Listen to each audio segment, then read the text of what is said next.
So there This it is is. one vial. Here, I got an even more spectacular sample here, Jimmy. This one's a 5.5-inch clot. It's about a half an inch wide. This one was taken out of the abdominal aorta. It's one of the largest blood vessels in the body. So these things can be super large. Like I said, these are embalmers with 20 or 30 years of experience. Never saw them. This phenomenon before until the years of COVID and the vaccines. Thomas Haviland spent 20 years in the United States Air Force, retiring at the rank of major. After that, he was Major Tom. How cool is that? After that, Tom was a defense contractor working with the Air Force for an additional 16 years. He's an electrical engineer and a data analyst that has worked with fighter aircraft such as the F-16 Falcon, the F-22 Raptor, and the F-117 Stealth Fighter. Tom's career came to an abrupt halt on October 2021 when he refused to take the COVID-19 vaccine. Good for you. This took Tom on a journey that eventually led him to the creation of 3 worldwide Embalmer blood clot surveys to investigate the appearance of new and unusual white fibrous clots in corpses and their potential link to the COVID vaccines. As described by embalmers in the documentary Died Suddenly, the results of Tom's surveys are shocking and disturbing. Please welcome to the show, Thomas Haviland. Hey, Tom. Jimmy, thanks for having me on the show to talk about this very important topic. I've got a sample here to show you in the audience. This is the white fibrous clots we're talking about. And Tom got on stage at my show in Indianapolis, and he held that up and showed the people, and we were all horrified. So Tom, you tell me where this is and what is this? Yeah, when I was running my third worldwide embalmer blood clot survey, the annual one last December, one of the presidents of a state funeral director association, Mr. Taylor Moore of the Tennessee Funeral Directors Association, reached out to me and said, "Hey, Tom, I'd like to have you come speak to my funeral directors and embalmers at my upcoming 2025 convention." And that happened 3 weeks ago on June the 8th. I traveled down to Franklin, Tennessee, just south of Nashville, and presented about an hour briefing, because these embalmers, they've been seeing these clots for 4 years now, and they want to know what's going on because they've never seen these things before prior to the years of COVID and the vaccines. So there's some suspicion that those are connected, and you're seeing these. Hold it up again. Show people. Yeah. So there it is. This is one vial. Here, I got an even more spectacular sample here, Jimmy. This one's a 5.5-inch clot. It's about a half an inch wide. This one was taken out of the abdominal aorta. It's one of the largest blood vessels in the body. So these things can be super large. Like I said, these are embalmers with 20 or 30 years of experience. Never saw this phenomenon before until the years of COVID and the vaccines. A few in the years of COVID, 2020, but then it exploded with the embalmers seeing it in 2021 after the rollout of the vaccines. So, and we're not saying definitively that these came from the vaccines. We're just saying it's a weird coinky dink. Yeah. And so and we know they have one thing in common, right? The spike protein, right? Yeah. So I'll let you go ahead and show the clip. So here is you giving this presentation to these. What is this a group of people? The Tennessee Funeral Directors Association. Tennessee, which there were about 28 of them in the room who are actually doing active embalming right now. Okay, so 28 of these people are active in embalming. And so when they do an embalming, do they take the blood out of your veins and correct? And their job is to get the body ready for a viewing for a funeral. So they take the blood out of the body and then put formaldehyde in as a preservative to keep the corpse preserved and looking good, so the skin doesn't tarnish, and so no odor is detected during the viewing of the funeral service. Okay, and here you asked some. So we might have to turn this up because it's a little soft, Misha. So let's here. He asked them a question. So, in fact, embalmers, can I get a show of hands in the room? How many folks in here are actually doing active embalming right now? Raise your hands, move your hands up. Okay. So there's about the 28 people in the room who are doing active embalming right now. Correct. Of those people, leave them up. Of those people that are doing active embalming, if you're seeing these white fibrous clots over the last few years, keep your hand up. If you're not seeing them, please put your hand down. Okay? So that's most of them. There's quite a few hands up in the room. That's interesting. Look around. Correct. Your fellow embalmer. You can see how many hands are up. Okay, keep your hands up now. People that are other people in the funeral home, funeral directors who don't embalm, other staff, how many of you have seen the white fibrous clots as well? I know you wander into the, okay? So, a lot of hands up there. Okay. That's good. So, that's a lot of hands that are up at one meeting of funeral directors saying that they've been seeing these white fibrous clots. Yeah, Jimmy, and this is a big deal because it's the first time that we have official acknowledgement from a U.S. State Funeral Director Association that these clots are indeed real and they're prevalent. I actually ran a paper survey at that event, that same day, and it turned out that of the 28 embalmers that said were present there that are doing active embalming, 18 of them said they were seeing the clots. So that's 64%. So they were seeing the clots. And then in the survey, I asked them, what percentage of your corpses are you seeing these clots in? And that was 17%, Jimmy. That's 1 out of every 6 corpse. So these things are not rare. These are quite prevalent. They're showing up a lot in the dead. So so tell me what I'm looking at here. Yeah, this is a photo that came out of a paper by Rue and colleagues last August of 2024. Rue is spelled R-Y-U. And it shows on the left there is what our normal blood plasma looks like, our fibrinogen that's in our blood. It's a blood clotting protein produced by the liver, and it's in a liquid form in our plasma. Whenever there's damage done to the endothelial lining, the inner walls of our blood vessels, veins, and arteries, it triggers a clotting response, and it converts that liquid fibrinogen into a white solid called fibrin. And it looks like nice, smooth spaghetti noodles like there on the left. And basically, it forms like a net. It collects our red blood cells and our platelets, and it forms a clot. And if you get a cut on your arm, right, a clot's formed there until the wound is healed. Once the wound is healed, we have another enzyme called plasmin that comes along, attaches to that nice smooth spaghetti, breaks down the clot, and then you're good to go again. But look on the right of the screen. This is what happens when the fibrinogen comes in contact with spike protein, either from the virus or from the vaccine.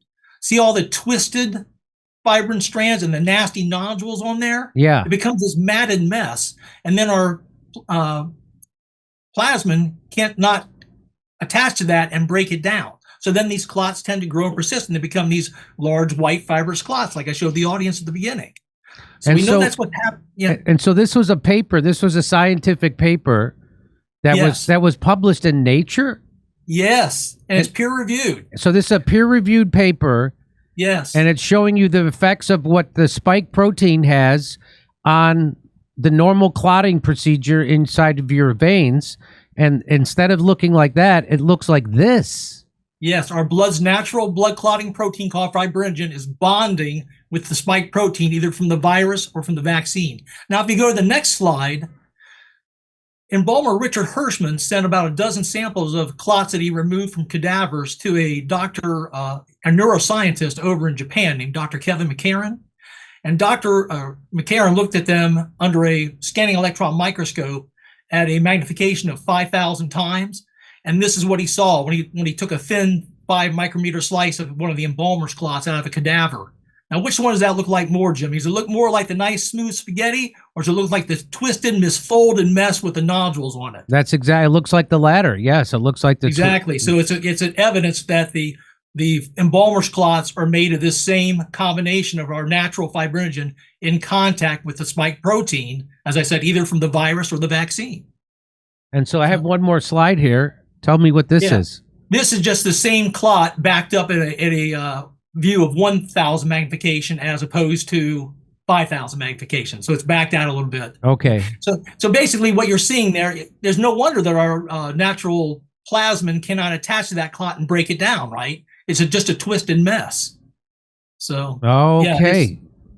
And so, well, here, do you want me to show any of this stuff? So you sent me the Tennessee. Yeah, let's go through a few of the slides here.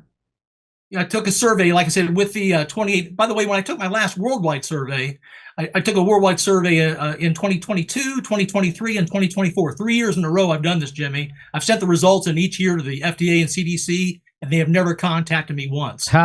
course. And like I said, in my latest worldwide survey that I did last December, 301 embalmers responded to that, of which 250 of them, 83% said they were seeing the clots. And at that time, they were seeing the clots in 27% of their corpses.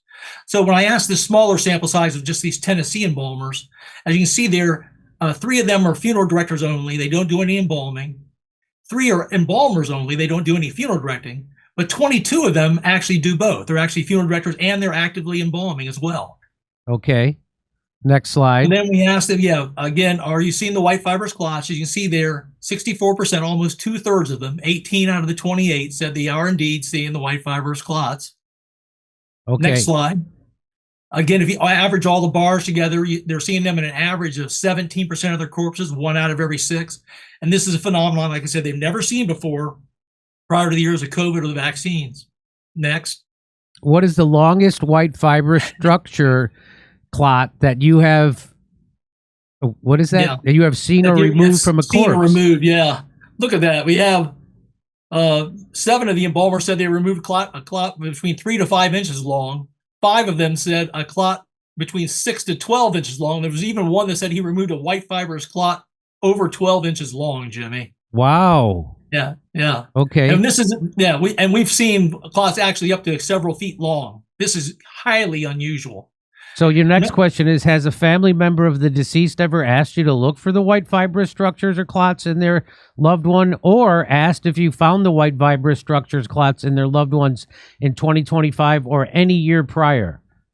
Yeah, of the 28 embalmers, only 1 said a person's ever asked them of that.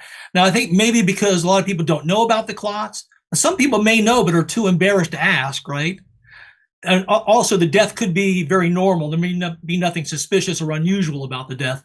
But I still think there might be this subset of people, Jimmy, who are in denial. Maybe they know about the white fibrous clots. Maybe they even, cajoled their loved one into getting the shot. And then they don't want to have the embalmer look for the clot because they're afraid of what they might find. Just speculation on my part, but it's a possibility. So here's another question. Have you seen evidence of microclotting, also known as coffee grounds or dirty blood, in the drainage of corpses in 2025? And yes, 70% of the embalmers said yes. Yeah, as you know from talking to Dr. Pierre Corey, this is another phenomenon they're seeing in people too.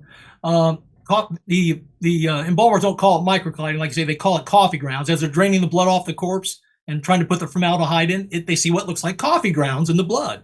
And this could be an indication of microclotting, which occurs at your very small blood vessels, your capillaries, and it can block the exchange of oxygen at the lungs, and then they carry in that oxygen to all the major organs of the body, including your brain, your eyes, where you have very small blood vessels. So a lot of people have been suffering from brain fog and poor vision problems after taking the jabs. That could be an indication they may have microclotting going on inside their head. This is a phenomenon, by the way, that they had seen prior to COVID, but in less than 5% of their corpses. If you go to the next slide. I know the Midwestern Doctors blog that I follow has also said that people's symmetry in their smiles have gone. There's a lot less symmetry in people's smiles because of microclotting that people aren't even aware of happening. And so I've noticed that there's more of a droop in my smile. I've noticed that for sure. I'm sorry to hear about your injury. Thank you. In what percentage of your corpses have you seen the microclotting coffee grounds, dirty blood in 2025? Again, if you average the bars together, you get an average of 17% of the corpses. 1 in 6. 1 out of 6 again, Jimmy. And Dr.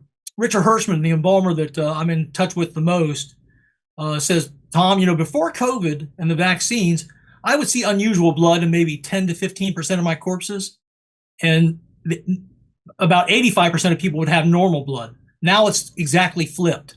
Only about 10 to 15% of my corpses have what I would consider normal blood, and 85% of them have abnormal blood with either these microclots or the white fibrous clots in them. So according to here, it says Embalmer saw less than 5% of corpses prior to COVID and the COVID vaccines that had that. Particularly in patients that had heavy chemotherapy. So this is at least a tripling of this particular phenomenon as well. So we've got a serious problem, Jimmy. The spike protein, we believe, has really changed the blood. Okay, there's a couple more slides here. It says, have you noticed an increase in infant deaths, either at your funeral home or your local hospital morgue in 2025 compared to the years 2019 and prior? And one embalmer, funeral director embalmer, and 11 said yes. So almost 40% of them said yes. They've seen an increase in infant deaths at their funeral home or their local hospital morgue compared to before COVID. Yeah, that kind of shocked me, and it's sad, isn't it? We know that actually the spike protein from the vaccine is getting through from the mother to the child because they have found it in the delivered placentas. After the woman delivers the child, really, she delivers the placenta, and they found the spike protein from the vaccine in that. They've also found the spike protein from the vaccine in the mother's milk as well. So it's a very sad situation that's getting through to the child. Here you say, what percentage increase in infant death did you see in 2025 compared to the years? So 14 embalmers said none.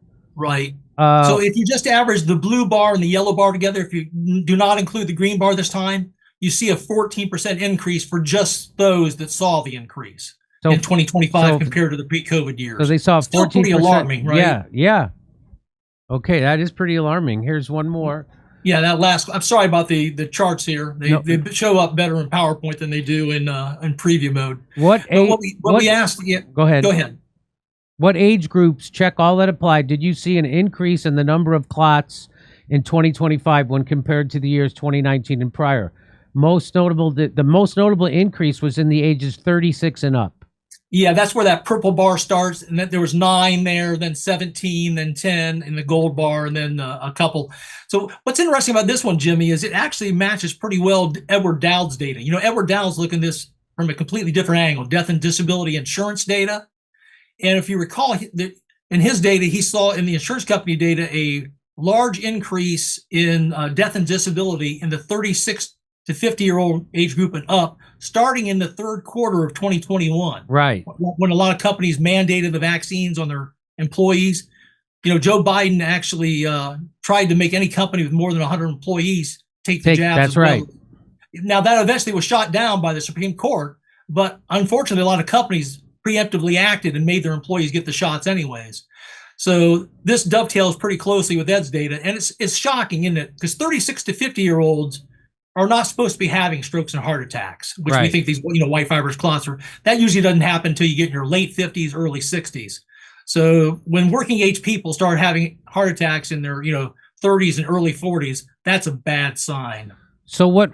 And so again, we don't have any studies. We're saying this needs to be studied. This coincidence needs to be studied. And now, have you sent your information to the new HHS director, RFK, or the new FDA or CDC directors?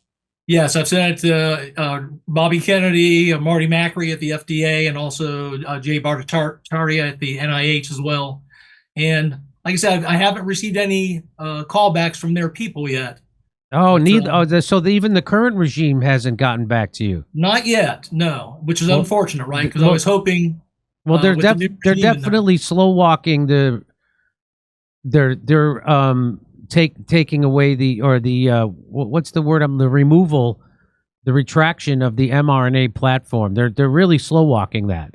So they are, aren't they? And it's distressing, right? Because Big Pharma has a lot of these they want to use that technology for everything in the future, right? Shingle shot, RSV shot, bird flu, the regular flu. They want to retool all of their future vaccines using this mRNA technology, using a lipid nanoparticle delivery system.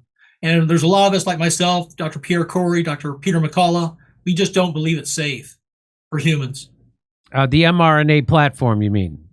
The mRNA platform, correct. And that includes Dr. Robert Malone, who is one of the, he's credited with the initial discovery of how to do an mRNA platform. He didn't invent the COVID vaccine, but he definitely is credited, and he holds other patents for vaccines, but he's definitely so they tried to discredit him by saying he said something he didn't. They're trying to say he didn't invent the COVID vaccine. He never said that.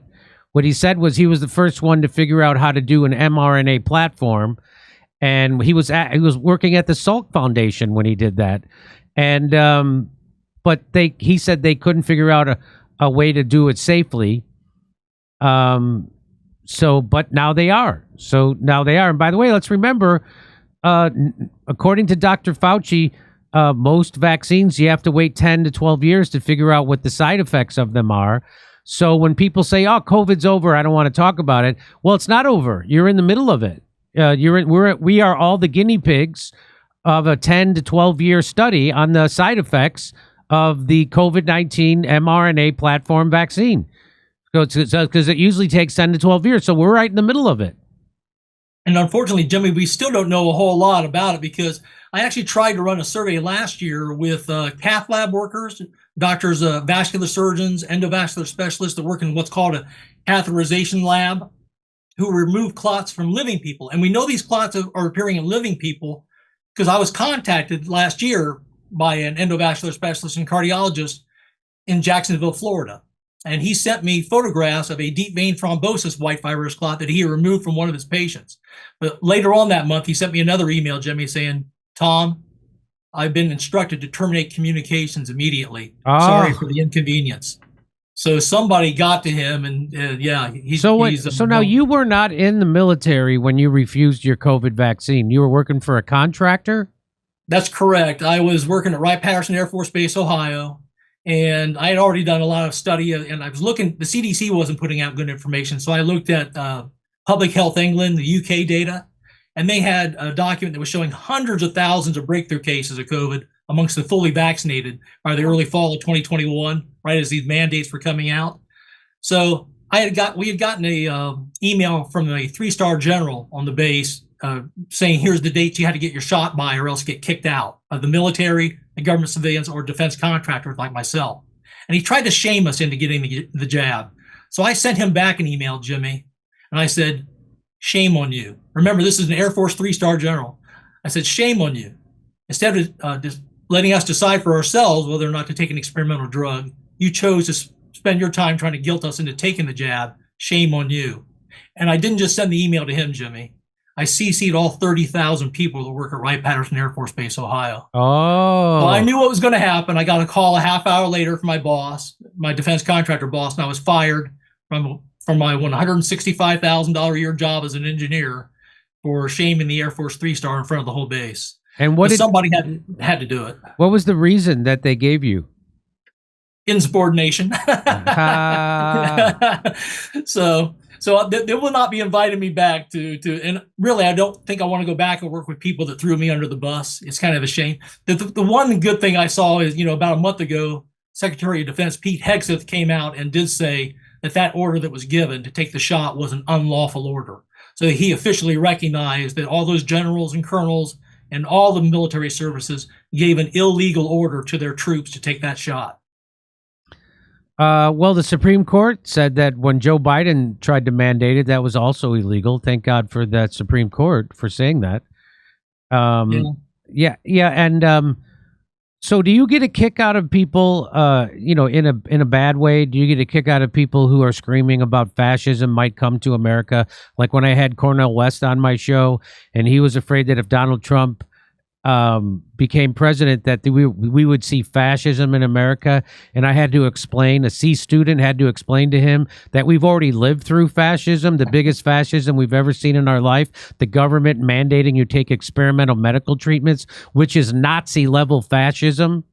And they shut down people's businesses. They shut down your business. They arrested you for walking outside, for surfing here in California. What do you call that? 41% of all black-owned businesses shuttered and closed down permanently and it was all water off a duck's ass to Cornel West. Could not give a shit because it doesn't affect him because he lives in an ivory tower and his checks didn't stop coming in. So do you get a kick out of people when they try to scare you and say fascism might be coming? Do you feel like we've already lived through the worst fascism you could have ever imagined? Absolutely, Jimmy. Because, if they can make you take an experimental drug, what can't they make you do? That to me is the ultimate tyranny. And one of the things that really disgusted me was making little kids wear masks to school. Yeah. That was just awful. And now the people who push that are trying to do mea culpa, saying, "Hey, now my kid is learning disabled. Now my kid has been put back years, and their language development has been hindered." And here's a question that I'm getting from our super chat. How do we get rid of these clots? Is there a way to get rid of them? Once these large white fibrous clots have formed, there really is no way to get rid of them. The cath lab worker that I was in touch with, that doctor, he goes in with flexible catheters that either suck the clot out, scrape it out, or actually lasso the clot and pull it out. So the trick is to not have them form in the first place. And like I said, the spike protein is the culprit here. So Dr. Peter McCullough, for example, has a protocol that consists of nattokinase, bromelain, and curcumin, which are all natural supplements. You can buy them over the counter. You can get them on Amazon. And they seem to do a good job of clearing the body of the toxic spike protein. There's other things out there as well. I've been taking the nattokinase. Dr. Pierre Corey got me on that. Plus ivermectin, kind of a high dose. And a couple of other things I can't remember. But how are your symptoms now, Jimmy? Are they better? Yeah, I felt like they were a lot better. They got a lot better. I used to have an occipital neuralgia, which is nerve damage in my neck, which was very painful. It was very painful. Just the wind blowing on my scalp would hurt. And it's hard to tell because I'm 59, so it's hard to tell. Am I fatigued today or am I just 59 today? Right. So what's interesting is at that Indianapolis show where I first saw you. I don't know if you recall, but there was a young lady sitting at the table next to me who had the exact same injury that you had. Oh, really? She had occipital neuralgia, really? Yes, and yours was the first case I had ever heard of that, and then I met her that night and talked to her, and she had the exact same injury you had. Oh, wow. Yeah. That's, wow. And, wow. Yeah, but as you know, there's all kinds of things going on. There's myocarditis, there's nerve damage, turbo cancers, miscarriages. There's a lot of things going on. I hope that RFK does the studies to see if these can be attributed, what they're attributed to. So we don't know, but we just know that there's a huge coinkydink happening. Yeah, we have to say that correlation is not necessarily causation. But Jimmy, let me tell you this: I'm seeing an awful lot of correlation here. Does things right here? Yes. Does fasting help clear up the spike protein at all? Do you know? Did you have any info on that? Some people have said that fasting does help. It helps clear some of the nasty toxins from the body. I don't know if it helps in this case, but I don't think it's worth. I mean, I would try. Doesn't hurt. If I'm having trouble. Fasting's good for you. I do intermittent fasting, and I just want to let people know that you have a free Substack, and it's called Clotastrophe, and it's at lauracasner.substack.com. We could put she's my lovely assistant that helps me with these Survey Monkey surveys that we do every year. And we'll be doing another one at the end of this year, Jimmy, because the CDC and the FDA are not looking at this. So we're the only two people in the world tracking this phenomenon in the United States, Canada, UK, and Australia, New Zealand. So if we're not tracking it, these numbers aren't going to come out. So we've got to keep doing it until the FDA and the CDC get off their rear ends and do their job. So Laura Kasner is spelled LauraKasner, lauracasner.substack.com. They can go find all the work, all the surveys you've done over the last 3 years. Yes, sir, Jimmy. Okay. Well, Major Tom Haviland, I really appreciate you coming on. Thanks for doing your work. It was great meeting you in Indianapolis. Glad I could finally get you on the show. And anything you'd like to say before we say goodbye? Did we cover it all? Yeah, I just want to make a plea to funeral directors, embalmers, vascular surgeons, endovascular specialists, cardiologists. You know these things are happening. Please come forward. You can email me at thomashaviland@sbcglobal.net. I would love to get in contact with you. It's time to come forward and let the world know this is indeed happening. And now we have video footage from Tennessee embalmers proving it. And now, we met you on tour and we're doing our stand-up in Indianapolis. And if people want to come see us, they can come see us. And we're going back to Toronto on July 17th, Red Bank, New Jersey, Northampton, Massachusetts, and Concord, New Hampshire. And then we'll be in Oxnard, California on August 3rd, plus a lot more dates. Go to jimmydore.com for a link. But Tom, thank you very much for coming on. It's great to talk to you, and hopefully we'll see you again next time we're in, where do you live? Dayton, Ohio. Okay. Oh, we were in Dayton too. I came to see you in Dayton too. Oh, but we didn't get a chance to talk? We didn't get a chance to talk too long. No, we did not. Okay. But I enjoyed the show nonetheless. Okay, that Dayton, that was a fun show. I remember that show. Okay, all right, Tom, we'll talk to you again. Thanks, buddy. Hey, come see us on tour. We're going to be in Toronto, Red Bank, New Jersey, Northampton, Massachusetts, Concord, New Hampshire, Oxnard, California, Rutherford, New Jersey, New York, Edmonton, Calgary, and Vancouver. Go to jimmydore.com for a link for tickets.